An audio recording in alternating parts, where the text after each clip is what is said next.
going on, you guys? It's your boy, Alex West Collects here, bringing you another figure review. Today, we're taking a look at the brand new in-stock AEW Unmatched Series 2. We're taking a look at the first time in the line Wardlow, first time in the line Stinger with the Luminaries collection, and yet we have another MJF with the robe. These figures are looking great, and if you are interested in grabbing them, they are now shipping from ringsidecollectibles.com. As always, use promo code 4LIFE. Will save you 10% off your order. And personally, I'm very excited for all three of these figures. This wave is one that I personally have highly anticipated. First time line Wardlow looks amazing. You get the interchangeable head. MJF first time with the robe, comes with a microphone. And of course, Sting.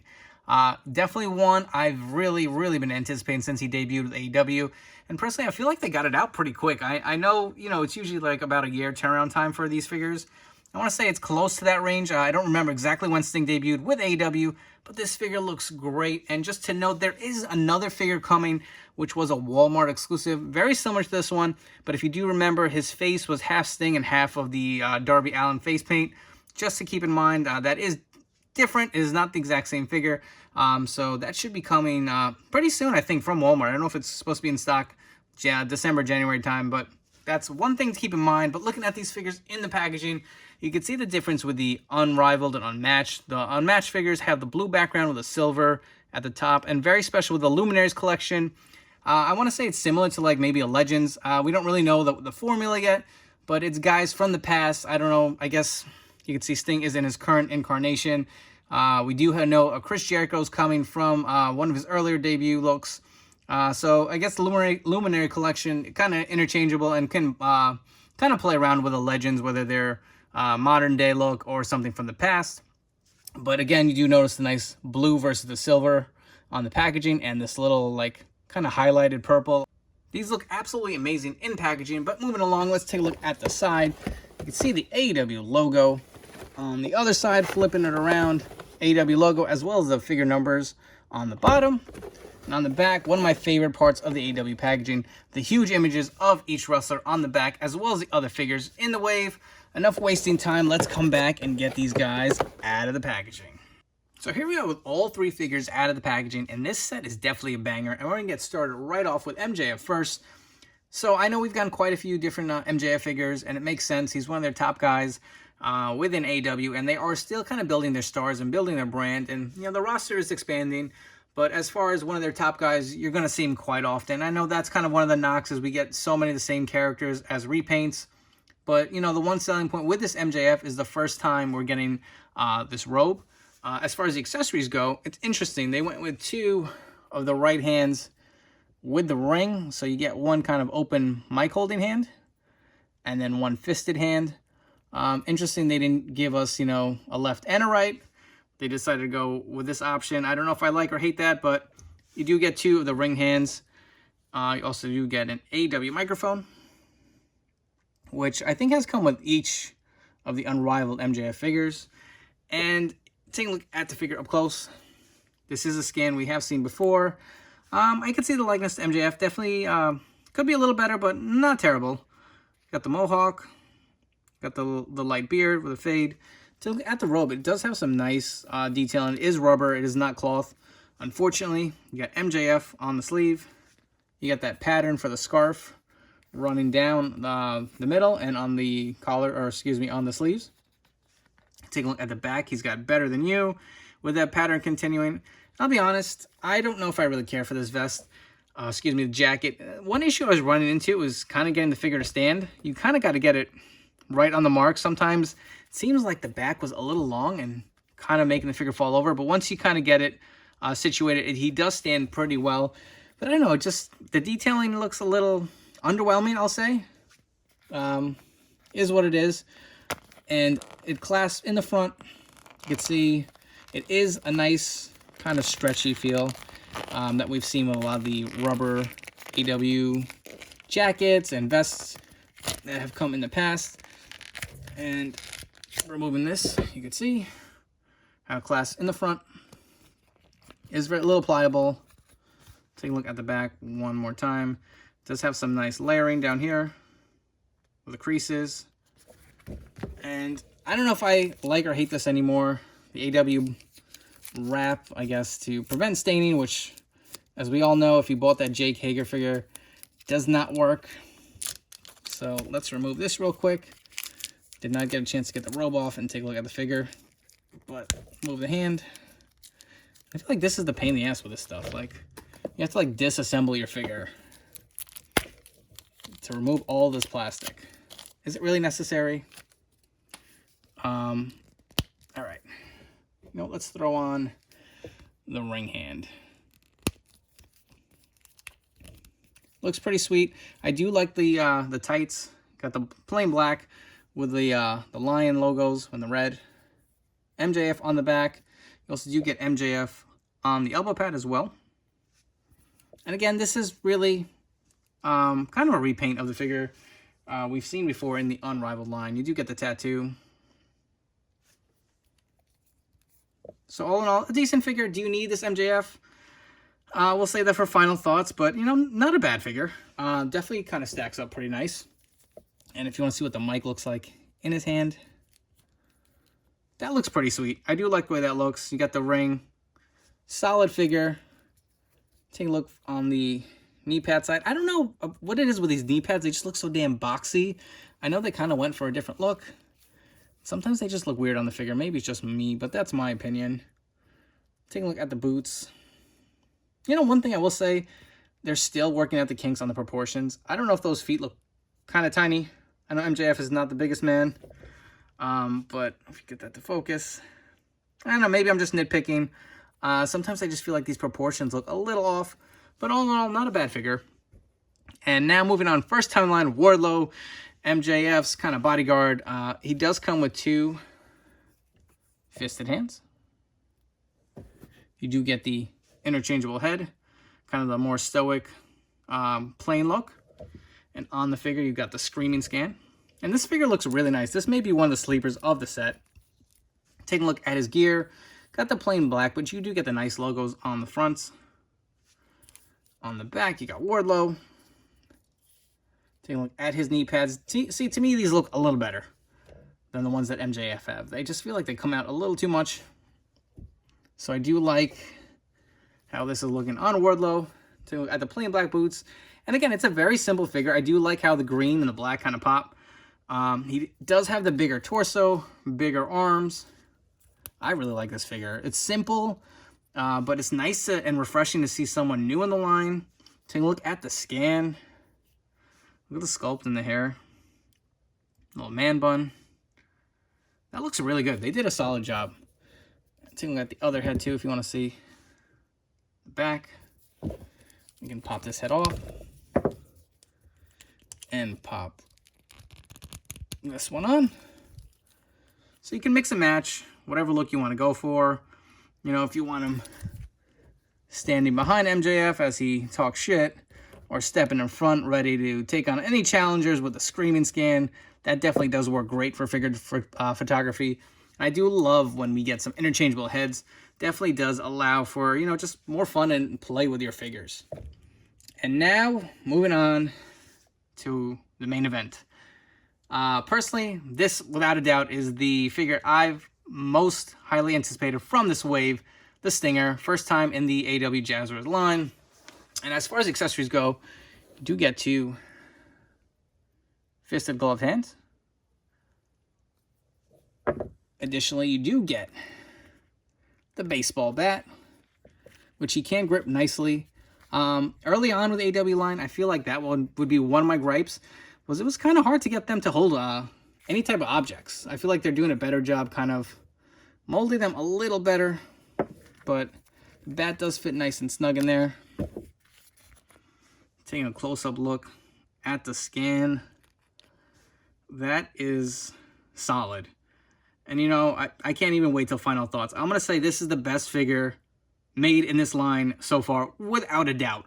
I mean, the likeness to Sting, unbelievable. Look at that. It's like he's right here. I'm blown away.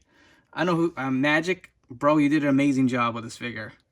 Take a look at the back with the hair. And one thing I'll notice, I don't know if it's maybe the sculpt, but mine has a little kind of nick here.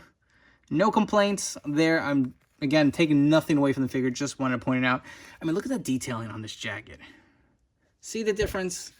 I mean, look at how much more detail you can get with this plastic jacket versus this. This just, to me, doesn't look as nice.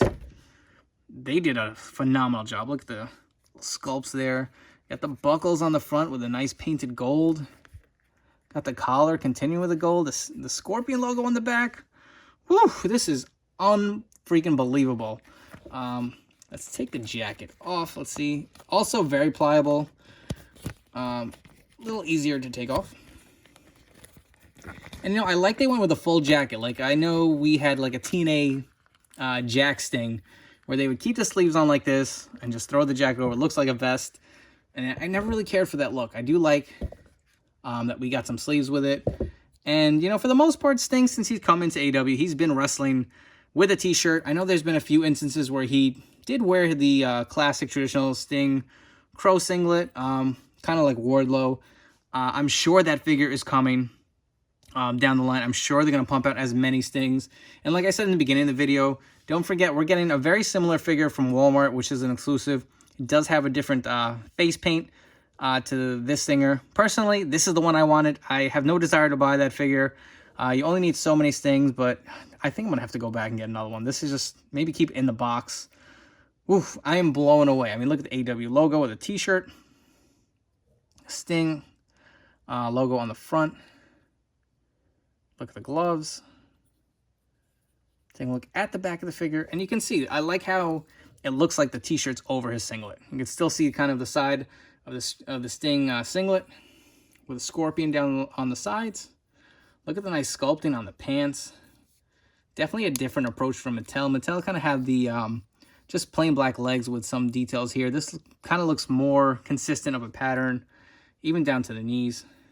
Got the scorpion logo on the boots. This is phenomenal. Again, I'm blown away about how great this figure came out. And if you want to get close up, look at the bat. No knock to Mattel, but this looks better. You got the molded handle here. It just looks like a ball bat, man. This is so nice. No complaints. Let's come back and we're going to get into some comparisons.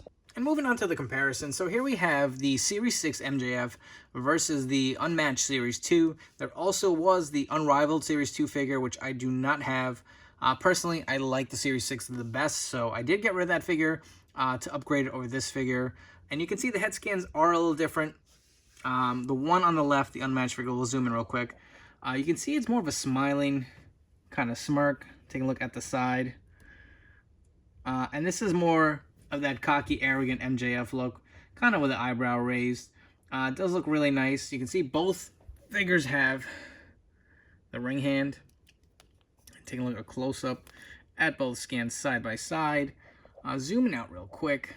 Just to note, this scarf is actually from the Series 2 figure. I did throw it on this figure, the Series 6, to kind of just complete it. And you can see the tights really are the same, just a different color on the deco. I think the gold pops a little nicer. The tattoo is also a little darker on the Series 6. I think the lighter kind of faded look looks a little more authentic, a little more realistic to what a tattoo should look like. But other than that, minus the elbow pad, the figures really are very similar. So, I mean, you can't go wrong. But if I had to pick, I would give the slight edge to the Series 6. This being the first AEW Jazwares Wardlow, figured it'd be nice to kind of just throw in a bigger wrestler, just kind of give you some scale comparison. So I threw in Jake Hager, and you can see size-wise, I think the height is pretty accurate. I think Wardlow is a tad shorter than Jake Hager, so it does look pretty well in scale if you ask me. And I do have a ton of Sting comparisons coming your way, but before we jump into that, I wanted to bring in Darby Allin to kind of show you how he stacks up with Sting scale-wise, and just, you know, it's nice to show him side by side, especially since they've really been teaming together since Sting has debuted in AEW. And getting right into it, as I said before, I do have quite a few Sting figures to do some comparisons with. So on the left, I have a custom. This is the actual Hall of Fame Sting figure with a head swap and hand swap. To kind of give more of a later WCW look, I put that custom together after Sting was no longer with WWE. Figured that's kind of one of the few Mattel missed, so that is just a custom I did on the side here. We have the ringside exclusive Wolfpack Sting. Very hard to come by nowadays. I did throw the entrance coat on from the Defining Moments, and the shirt is from Threadhead. On the right, we have probably my favorite Sting figure of all time, the Defining Moments from Starrcade '97. To me, that was Sting at his peak, and that attire is so iconic. Definitely one of my favorites. And here we have another custom, just a different head swap from this. He does have that long singlet. And this singlet gear is exactly what I was talking about, which I would love to see Jazwares tackle. You can see on the side kind of how that Scorpion logo continues on versus how it would look on with a Mattel figure. And while we're at it, you can see the sculpting on the pants, the different route they went. Mattel kind of accentuated with like more of a circle kind of pattern look, where Jazwares really just went through the whole pant leg. I don't know which is more accurate or what, but you know, just a different styling technique used by both different companies. And you can see the head scans. Obviously, this is a different era Sting. The longer hair was more of the earlier WCW run, but that is kind of the early Sting iteration of the Crow. And no, we're not done. We have some more Mattel Sting figures. Now, these are based on his later run. This is the Hall of Fame figure that I was talking about. And you can see the difference with the jackets on, kind of how Mattel kind of tackled it with the buckles and stuff. Obviously, he did wear a different coat in AEW, but again, very similar kind of molds that he was wearing later in his career. We have the Elite, I want to say Elite 39. I know that figure had a lot of controversy when it first came out. And you can see the difference in the scans. I mean, these are all identical. This figure really is just the same figure with a custom t-shirt and a cloth jacket. But if you want to look at the head scan comparisons, I mean, not to say that Mattel's was, you know, awful, but I think this is one of the few, I'm going to say Jazwares did it better. It just looks more authentic. It looks a lot more like Sting. And you can see even the molding and the hair. You know, he had a kind of a really unique kind of hairdo at the end. It was kind of thinning, kind of slicked back. And I just think Jazwares really did a better job, you know, and that's saying something for their first tackle at Sting. And if you want to get a look at the ball bats, this is what I was talking about. So you got the Mattel, which really looks like a wooden baseball bat painted black. And this is more of what the aluminum bat should look like. Just looks so much better scaling wise. About the same height. A little more meat to the Mattel one. But you know what I do like about the Jazwares one is it doesn't seem to be as flimsy. You know, the Mattel one, after a while, kind of had this like angled, kind of bent handle. I'm not saying that it's not going to happen with this one, but as far as now, it's pretty sturdy, it's pretty straight, and it just looks a hell of a lot better. And just for fun, let's bring back all the Stingers so we can get one big group comparison. And also, in case you were wondering, this is what the AEW figure looks like with the Defining Moment Sting coat. And here's something I just wanted to mess around with. You know, Wardlow has that singlet look, so I kind of just wanted to envision what the Jazwares figures would look like. Obviously, the torso is too jacked, but unfortunately, the parts do not fit in there. He does kind of have a unique torso mold where the shirt kind of plugs in over it, like that. So in case you were thinking of doing a fix-up, that doesn't work. I don't know if there are any other AEW figures that have this singlet look that would kind of fit that part. And before we wrap up here, if you guys haven't already, please make sure to hit that like and subscribe button down below. I really do appreciate each and every single one of you who watches my videos, likes my Instagram posts, and just fully supports me in this journey of figure collecting. But, you know, wrapping up here with some final thoughts. MJF, is it needed? I don't think so. Really, the figures that they've released so far are just so similar. Do we really need another MJF? I don't know. That's really going to be based up to your preference. I'm not crazy about the jacket. I don't really think it looks that nice on the figure. It looks a little cheap to me. I kind of personally prefer him with a scarf to kind of complete the look. I do appreciate that he does come with the ring and the accessories. I'm kind of ready for maybe just a different type of head sculpt. I don't know. I feel like they're all so similar. They're really hard to tell apart unless you really have them side by side. Wardlow, definitely a sleeper. The figure is great. The gear is so simple, but, you know, very, very clean and very nice. Love the head scans. Do like that we get 2 different scans with him. That's always a plus. Will work great for figure photography. Definitely don't sleep on him. And I 100% in my mind will say Sting is the best figure they've produced by far. It beats any other figure that Jazwares has made in the AEW line. Definitely 100% grab this figure. Don't miss out. It is a gem, and I'm sure this will be a tough piece to acquire down the road. But if you are interested in picking up these figures, don't go out there and hunt, because it is impossible to find these figures on shelves. Go to ringsidecollectibles.com. Use promo code 4LIFE. It'll save you 10% off your order. I hope you guys enjoy this video, and I'll catch you on the next one.